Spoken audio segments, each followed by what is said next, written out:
Good morning, everyone. Today on the show, we are joined by Samantha Wood, the woman behind Foodiva, one of Dubai's most prominent and respected foodie impartial review websites. Welcome to the show. Good morning, Casey. Good morning. You have a beautiful background behind you. I know. I love color. When I left the corporate world, I swore I would introduce color into my own business. Yeah, well, it makes such a huge difference. Yeah. 100%, and you're absolutely putting me to shame. But let's talk about you. People think you have the best job in the world. Do you enjoy it?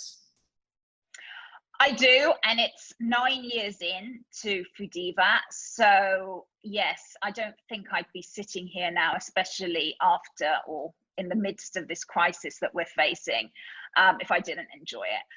Having said that, it's not as glamorous as it looks. I mean, just to give you an example, when restaurants started to go into lockdown here, and the new measures from the municipality were imposed, obviously I was devastated for this industry, because it's what my whole business is built around, but it's also an industry that I've grown up in. I come from a background of hotelier parents. So I absolutely adore it. But part of me, I breathed a huge sigh of relief because I didn't have to go out for dinner. I didn't have to try a new restaurant. And I was like, oh, I can get my health back on track, my diet, I can, sort myself out. That lasted about a week. Yeah. And then I was gagging to go back out again. But it does take, a restaurant review is not just going out for dinner and having fun. There's a day's prep in advance in terms of research, especially if it's a cuisine that I'm not necessarily very familiar with. And then I'm going in, I've already got a few questions in mind. I've practically decided what myself and my husband are going to eat. I tend to go with my husband because that way we can just talk about what's happening around us.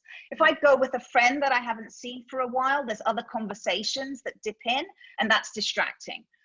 So I'm very sort of focused about who I'm reviewing with, or I might go with someone that's an expert in that particular cuisine as well, if I know someone in that field. And then obviously it's that experience, but it's making notes mentally, but I also make notes on my phone sometimes. Photographs are a good memory jogger. And luckily nowadays, when you're taking photos, provided you're not obviously standing up on your chair, it's not distracted. People expect everyone to take photos nowadays. So I'm not distracting. And also I'm trying to be discreet because I am going in anonymously and have paying my own way. I don't book under my own name.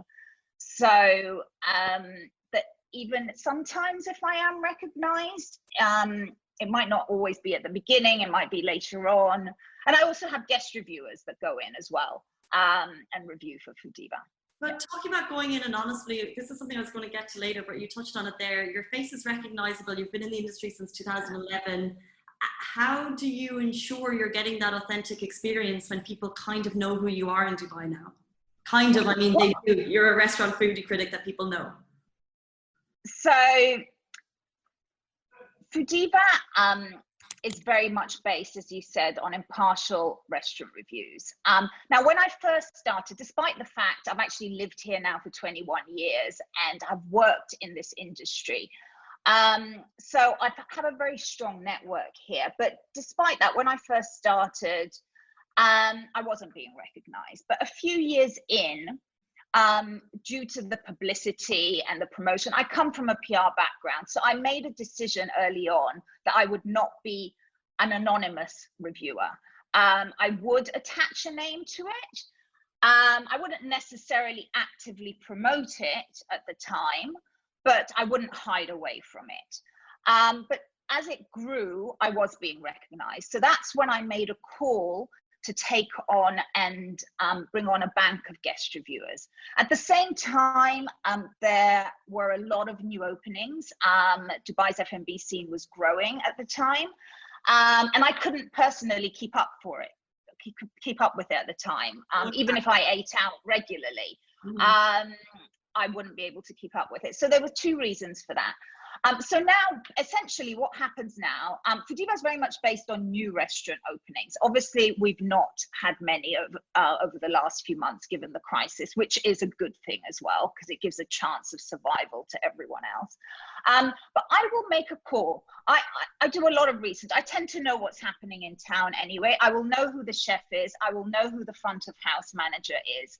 So if I know that I'm going to be recognized, because I know those individuals, I will send a guest reviewer in. Now, sometimes I get it wrong.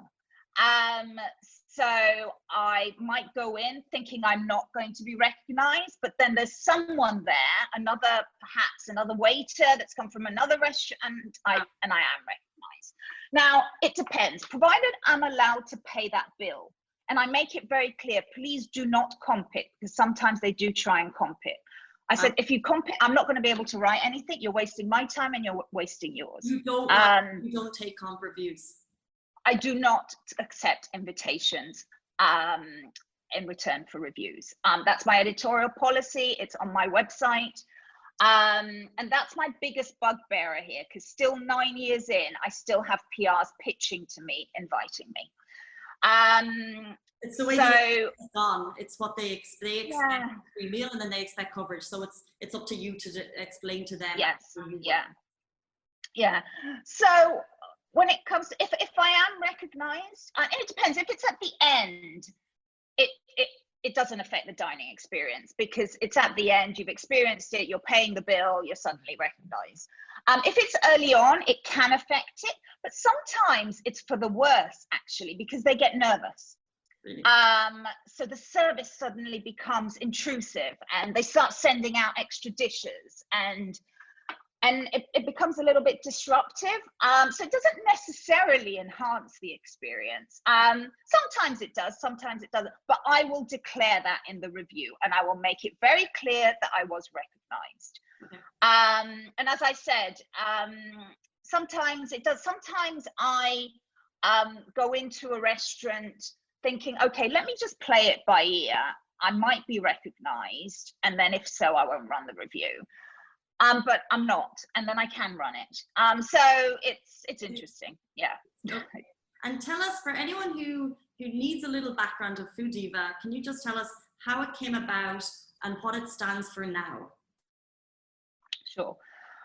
Well, I've lived in Dubai for 21 years, initially working in hospitality PR. And my last sort of corporate role was as head of comms for Hilton in the region.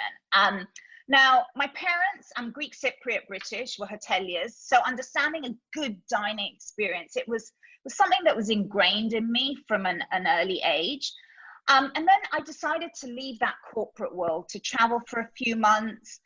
And I actually set up Foodiva as a very amateur food blog at the time. I was traveling. It was a way of sort of keeping in touch with friends. I wasn't on, the only social media channel I had was LinkedIn. I wasn't even on Facebook. I hated social media. And to this day, I use social media for work, but it's not something that I use on a personal basis. And anyway, it came back here. There was a real gap in the market for an impartial restaurant review website with a no freebies policy. And I'd always harbored this idea of being a food critic, but never wanted to work for someone because I knew my integrity and my honesty would be compromised in this part of the world. So I officially launched Foodiva. I mean, I call myself a food writer or a restaurant reviewer.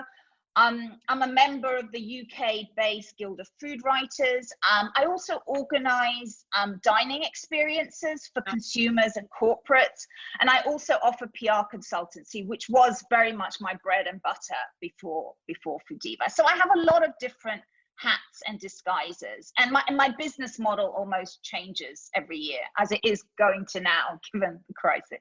100%. And as you say, you wear a lot of hats, and that you said there your business changes. So, and I asked you earlier about passion.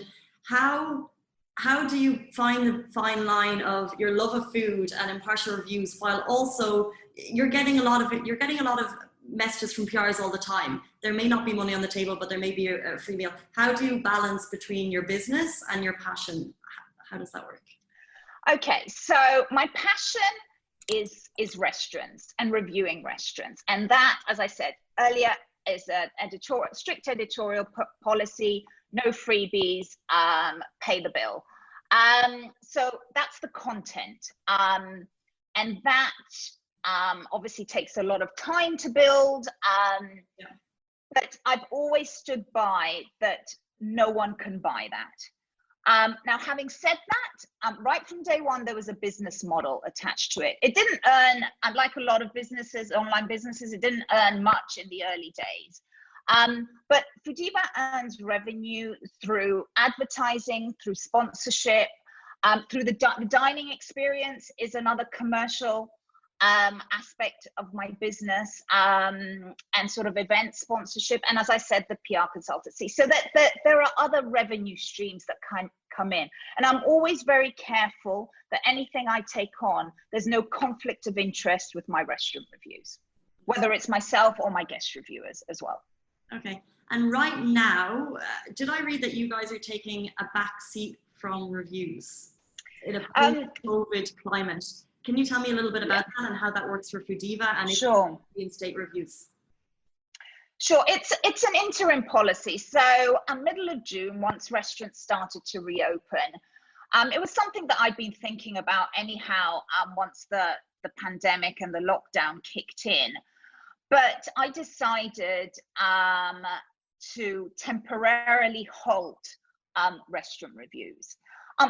For a couple of reasons. Firstly, practically, restaurant reviews are based on new openings, and we only had a couple. We had Roca, Maine, we've had Kimura more recently, and there'll be a few more sort of popping up over the next few months. But at the moment, and I'm going to make a call on it come next month, I've decided not to run dedicated reviews on the site because I think it's unfair. Restaurants are having to operate with a lot of restrictions in place at the moment. Okay. Even things like masks, with the staff wearing masks, that deters from that diner waiter experience. You cannot build a rapport. Obviously, we have the social distancing as well, those measures in place. So that reduced menus, reduced staffing levels, which can impact service. So it's given I rate on 6 parameters. It's not just food, it's food, service, it's atmosphere, location, price point, value for money. There are a lot, ambience, all of those play a role, and some of those are impacted. So it would be completely unfair to review on that basis. So what I'm doing instead, because I do want to support those new openings and just restaurants that I'm going out to, it's more a sort of recommendations over reviews policy. So I'm sharing positive news.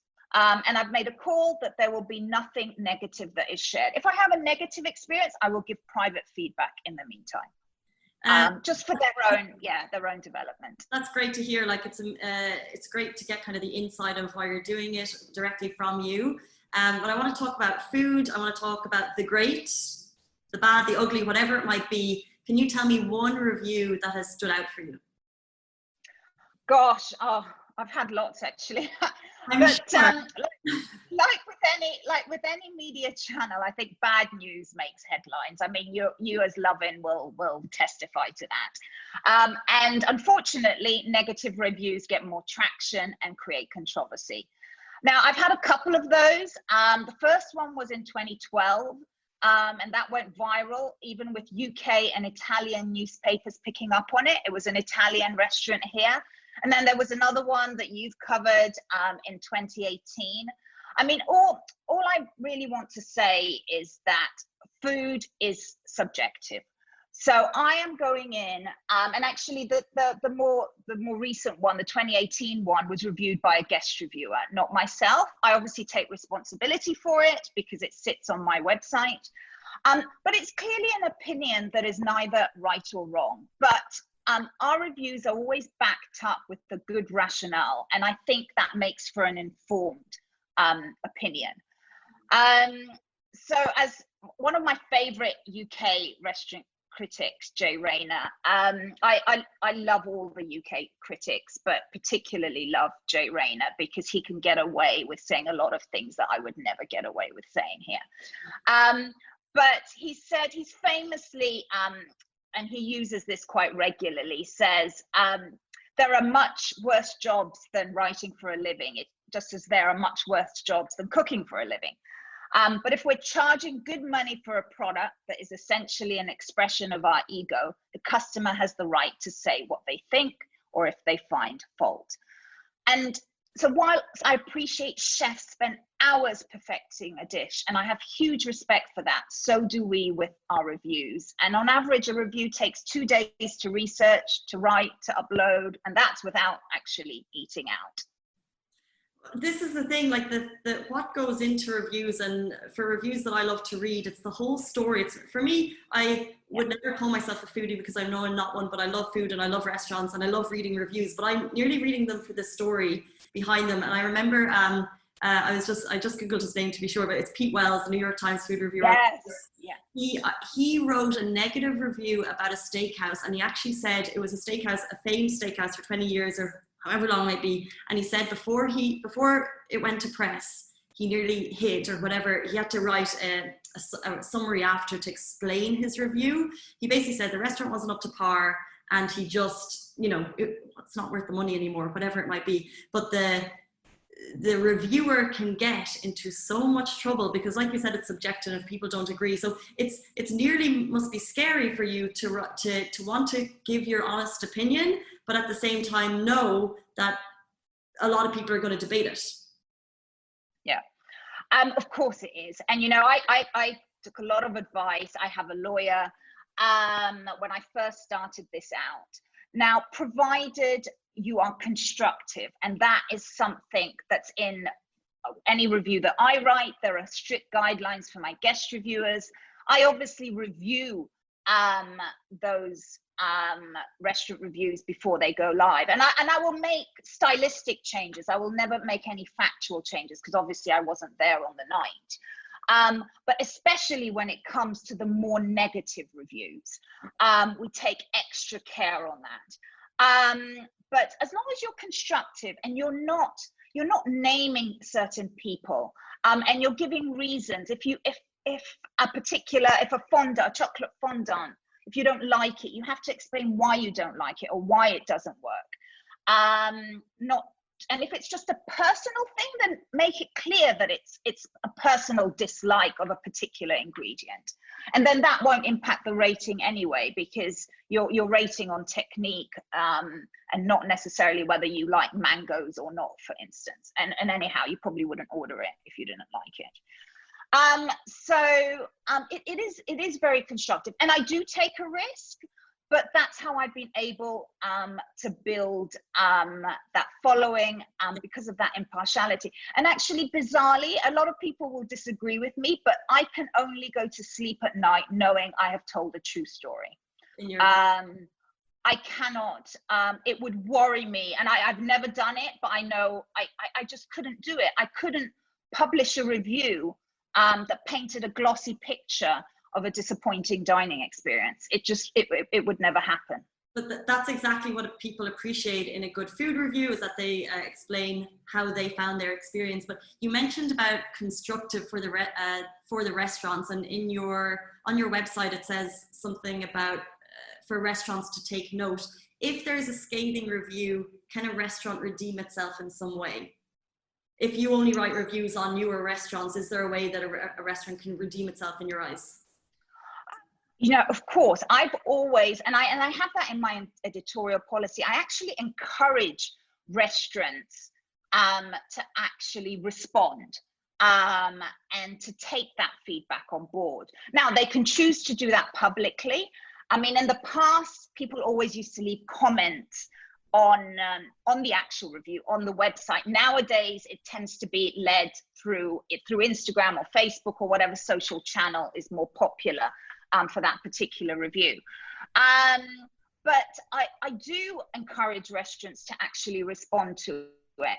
And the majority actually do. And and actually that first review in 2012 that went viral, the reason it went viral, and it's great bedtime reading if you've ever got time. I did a whole case study on it afterwards. I think that particular review attracted about 250 comments on the website at the time. My website went down 3 times because it went viral in the UK and Italy. It was ridiculous. What restaurant was it? Just so I'm... It was, it's since closed down. I don't think as a result of my review. It was Janino at Maidan Beach Club, which was at JBR, opposite, actually now where Rixos JBR sits. It was that location beforehand. And it was an Italian import. It was a Michelin star restaurant in Milan. And it was the chef of the restaurant in Italy that left a disgraceful comment using a lot of bad language, which is why it went viral. But interestingly, the restaurant here and the PR agency here responded to that pretty much immediately and actually distanced themselves from that chef and appreciated my constructive feedback. So yeah, I do encourage it. Some restaurants take it on. It's interesting. A lot of restaurants do take it on board and do respond. And there've been restaurants where I have got, bearing in mind, I go in and I review new restaurants. I tend to give them a little bit of time to settle in, because I think that's only fair. But sometimes it's actually better to go in early whilst they're literally hot before they almost get complacent. So it doesn't necessarily work to go in later. But anyhow, I tend to give them a little bit of time to settle in. And then I go in and review. But yeah, so sometimes they will respond to it, and sometimes they don't. I do encourage it. But I've gone into new restaurants, and have had a relatively negative experience, ran that review, and actually a few years down the line, they've taken that feedback, or not a few years down the line, but probably earlier, but they've told me a few years down the line, they've taken that feedback on board, and have changed the menu, of put some changes in, and then I've just gone back in, not to re-review because I don't do that at the moment, but just for dinner or for lunch, and completely anonymously, and the experience has changed, and then I may say something on social, and then I become a huge fan of that restaurant. So if you do respond to it, and I come from a communication background, you should embrace the negative as well as the positive, and you can rise above it and use it in a positive way to enhance your restaurant as well. 100%. That's amazing to hear, especially if you're going in early, because I think some Dubai restaurants famously don't have that kind of period where they're the trialing period, where they kind of open, but they let customers know that it's a trial period. So then they open, things may not be quite ready, and then they actually need a little bit of help. So it's great to hear, and I 100% agree with the kind of the transparency, the responding to negativity, because I think that can only help restaurants as they grow. Of course. And actually, on your point, I mean, if that whole soft opening, not a thing. Why? That phrase should be banned from the F&B dictionary. There is no such thing as a soft opening unless it's for friends and family and you're not charging. The moment you open those doors and you charge full price, you need to expect feedback. So don't fall back on the excuse that it's a soft opening. If that's the case, then do what some restaurants do. And I think this is a really good tactic. Open and offer 50% discount until you iron out your teething issues. Because then people will go in, A, that you're getting a good deal, and B, that they're willing to allow for a few errors, and they're not going to scream about it on social media. So yeah, I do think that's one place in other cities, and that Dubai could probably use that to their advantage. Before we get to kind of your thoughts on the future of the F&B industry in Dubai, a quick question. Is there any review that Foodiva has published that you regret? Absolutely not. No. Great answer. No. No, I've actually never been asked that question before. But no, absolutely not. Now, as I said, I take a lot, there's a lot of, especially when it comes to the negative reviews take a lot of time to make sure it is right. Now, there are times when I have gone in, either myself or a guest reviewer have gone in, and the experience has been so dire, there's absolutely nothing positive to say about it, that I made a conscious decision to give private feedback. So we've essentially, either myself or the guest reviewer, there's only been 2 or 3 of those cases over the years, have almost written the review as a mystery shopper report. So it's very factual. There's no sort of entertainment in that language, and given that as private feedback. And you'd be surprised how defensive those restaurants are, to the point that I've gone back and said, listen, if you're not going to accept this, I'm going to run the review. So, yeah. But I think that's fantastic. Excuse me? No, I mean, that says it all, really. Sometimes I do think, well, I should just run with it and not give private feedback. But so interesting, coming from someone who's doing this as their business, who knows, like you said, the controversy can get headlines, the fact that you're willing to give the private feedback. Restaurants, when I see restaurants responding on Talabat reviews and things, I think it's great if I know they're taking it on board. So the fact that they can be quite defensive shows that they're not fully taking into account the public's feedback. So it's a shame to hear. Very quickly, we've talked about a couple of years ago, Dubai dining scene growing, changing. Then you've mentioned that restaurants haven't been opening as much. What does the post-COVID food scene in Dubai look like? Well, you know, it's actually really reassuring at the moment. Everywhere, and I've been dining out from pretty much day one. I was done with lockdown.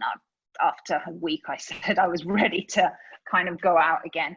And obviously I want to support local homegrown concepts, but everywhere that I have been to is buzzing. And it's really reassuring. You talk to some restaurateurs, they have had better summers year on year than last year, bearing in mind that summer's normally a quieter period. Now, this is a mixture of pent-up demand, because people were gagging to go out. Also the fact that a lot of us are here, have not been traveling this summer, whether that's due to travel restrictions or financial restrictions. Now, I think the test is going to be next month though, because a lot of people are leaving, a lot of people have been made redundant. I know, I mean, half of my social circle is going. But some are still here and they're packing up, obviously with schools restarting next month. So I think the test on the F&B scene and how it's rebounding will come sort of September, October time, really. But I think it's positive. I think there's been a lot of learnings from it. Yes, there have been a lot of closures and there will be more closures, but it was an oversaturated scene anyway. What's interesting, not just from myself, because I've always prioritized local homegrown concepts anyway, but when I get asked for restaurant requests, restaurant recommendations, I'm constantly asked to recommend a restaurant for a date night or girls' night out or whatever it is. The criteria, number one criteria is I want a local independent concept. I do not want to go to an imported concept, because they know that those are small businesses and they want to support them. And I think that's fantastic. It's sad that it's taken a crisis to do that. It was already happening, but there was already that move towards that, but it certainly created a huge appetite for it.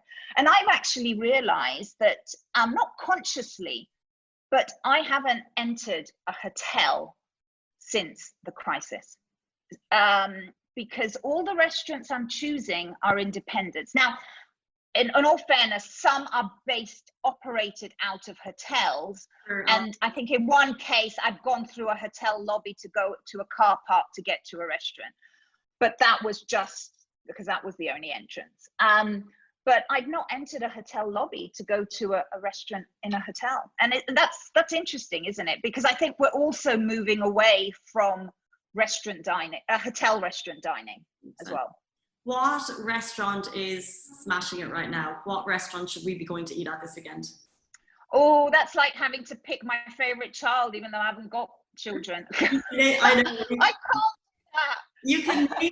You can name a couple, but I'm actually talking direct from the horse's mouth. What restaurants are really crushing it?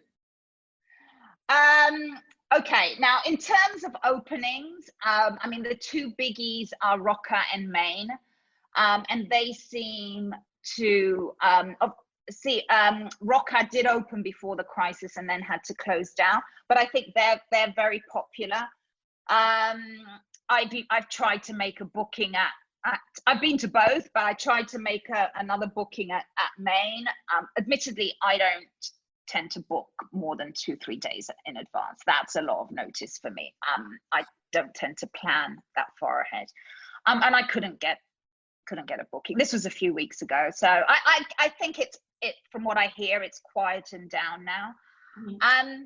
But you know, I think restaurants that have reopened that are creating a lot of buzz, 21 grams, the cafe, it's a huge favorite of mine. When it closed down, it always intended to reopen, but there was a lot of love for it online when it temporarily closed. So they're doing really well. They're even taking for a cafe, taking restaurant reservations. I think Folly's just reopened. I haven't been yet. You have all the DIFC restaurants. DIFC seems to be doing pretty well. You have Avli, Boca, BB. They're all doing really well. I was at Royal China last weekend. Not last weekend, during the week for lunch. It was buzzing. They've always had a strong clientele. Those restaurants that were actually doing really or relatively well before the crisis have rebounded. Those that weren't, haven't. So I think it's a case of you didn't have a strong business plan and you never communicated. Mm-hmm. So those are the two issues, and the crisis has brought those to the fore. Okay.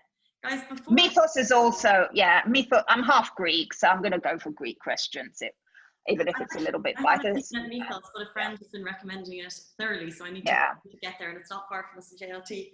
But before we get to our teeny tiny Dubai quiz, I just want to ask you one more question. In a struggling industry, when restaurants need to stand out, what are the factors that really make a restaurant experience special for you? For me, it's that engagement.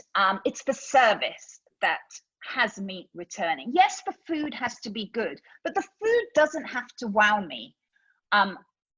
As long as but the service can, and I will return. And that, I think, is something that is not, we don't celebrate enough here. We don't talk about it enough here, but restaurant managers should be paid as much as those chefs. In fact, I would argue perhaps they need to be paid more, because they're the ones that have to deal with shitty customers. They're the ones that have to stay late until that last customer has left when the kitchen has closed. So that restaurant manager and that sort of dying Maître d' trend, that is something that for me has me going back, where they know what I like, they know what I dislike, they obviously know you might, and when I say me, I don't just mean me, I mean other people as well. They recognize those guests, and even if you're not a regular, they take the time to get to know you. They don't try and upsell more expensive dishes to you, or a more expensive wine.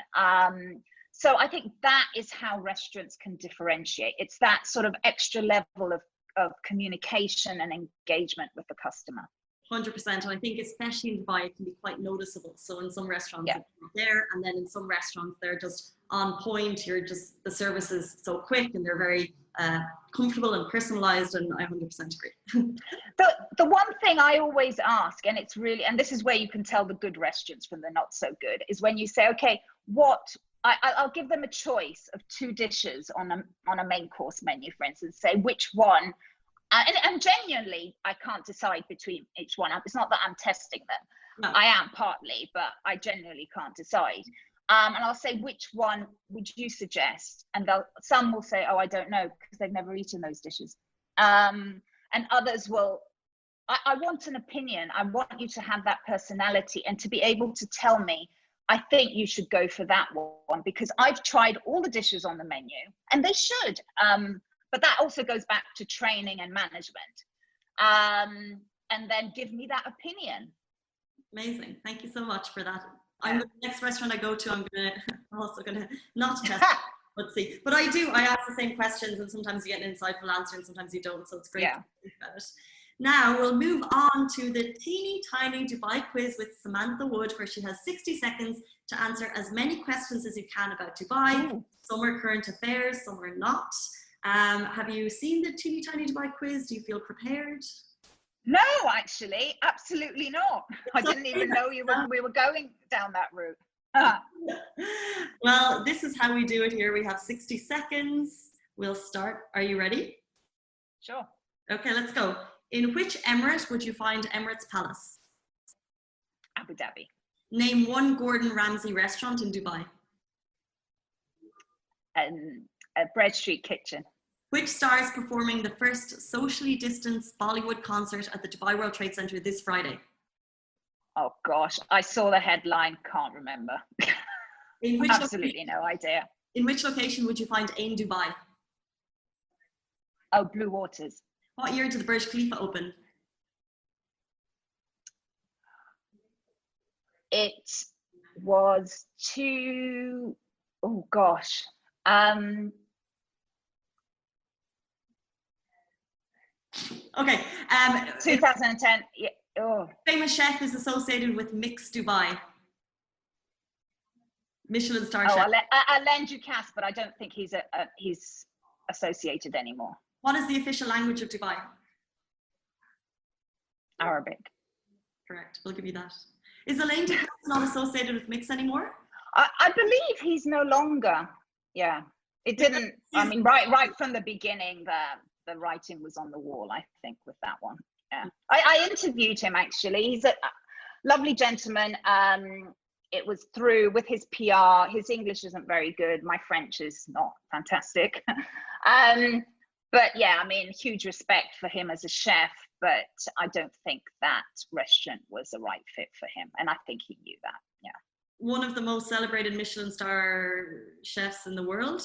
Does he have other Dubai restaurants? Was this his first shout? And if it was, why would he? I've been in that hotel. It's incredibly ornate. Why do you think he would attach himself and then distance himself so quickly? Well, that concept was a concept he created for a restaurant in Las Vegas a few years ago. And then he withdrew from that one. But they had already, my understanding is they had already signed this sort of 4 or 5 years prior to it opening. And like with a lot of projects, it was delayed. And, you know, in a lot of cases with these chefs, they see the royalties. Their contract may say 2 media appearances a year, or maximum 4. You're not going to get more than that. So they just look at it from a revenue perspective, but they don't necessarily look at it from a brand perspective, which I think is very sad, because obviously a closure isn't good for a brand name like that. Mm-hmm. I remember when Tim Rao opened Dragonfly at City Walk. City Walk, yeah. And I remember interviewing him then, and then I subsequently went and ate at his restaurant in Berlin. But he opened it. It was unlicensed, beautiful restaurant, and really, really good food. But it was unlicensed, and I said to him, I said, did you not do any market research? Did you not think that your level of cuisine should be accompanied by with wine pairing with and he said, you know what, Samantha? He said, I honestly thought that with Dubai being in the Middle East, that the majority of customers would be Emirati and they wouldn't want to drink. So they do zero market research. They just look at the royalties. It's very sad, yeah. And now he has no intention. He's been burnt once. He has no intention of coming back here again. Interesting. Well, we've gone wildly off topic, but that was Yeah. a lot more interesting than the teeny tiny Dubai quiz. Guys, if you're just watching the IG version of this, know that the full interview is on Facebook. You can watch our full rundown. We talked more about celebrity chefs, reviews, and all about Foodiva with Samantha Wood. But we'll give you your score for the teeny tiny Dubai quiz. You got Abu Dhabi is where Emirates Palace is located. Bread Street Kitchen is Gordon Ramsay's restaurant. The star performing this Friday is Sonu Nigam. I would never have guessed that. It was a tricky one. Location Ain Dubai is in Blue Waters. Burj Khalifa opened 2010. You got that, no problem. Took a few seconds. Oh gosh, you know, I was, for some reason, I was like, was it then or was it a lot earlier? I actually remember I was having dinner at Rivington Grill opposite when the whole renaming happened from Burj Dubai to Burj Khalifa. But I was, struggling with 2010 or 2011. Yeah. How many of your memories are connected to restaurants? Oh, all the time. I know exactly what I've worn to restaurants for particular dinners as well. I know, it's crazy. No, that's so interesting. I don't, I was here 2011, 12. I don't remember the renaming. Usually people get mixed up with the year it was inaugurated or the year the ground broke. So I think ground broke 2004 and it was inaugurated. You see that, you know, it's funny. I had 2004 in the back of me and then I was thinking it can't be that old. But yes, you're right. I obviously had mentally, that's because there was a big launch for the groundbreaking as well. Yeah. And then Mixed Dubai, yes, Elaine Ducasse was previously associated. We have some issue with our writers here, that's me. And Arabic is the official language of Dubai. We only got through 7 questions. You got 5 of those correct, I believe. 1, 2, 3, 4, 5 correct. Congratulations on the Lovin Dubai Dubai quiz. Oh dear. I'll get up to speed on my Bollywood for next time round. Not at all. Next time round. Well, maybe you'll join us in the studio once we settle down a bit and the city becomes more open than it already is. In fact, I think it's quite open right now, but no meetings. Yeah, you know, it's interesting here because I think, it has rebounded quicker than obviously than Europe. And you look at London and I watch what's happening in London and restaurants there are really, really struggling in comparison to here now. Yeah. I think it's great to see how fast the city is moving and opening up, and hopefully you'll be back to your full reviewing so soon. And that was the Lovin Show. Samantha Wood, thank you so much for being a great interview. We had so much fun getting to know you a little bit better. Thank you very much. Thanks for giving me the platform. Not at all. That's it for the Lovin Show, guys. We're back same time, same place next week. Bye.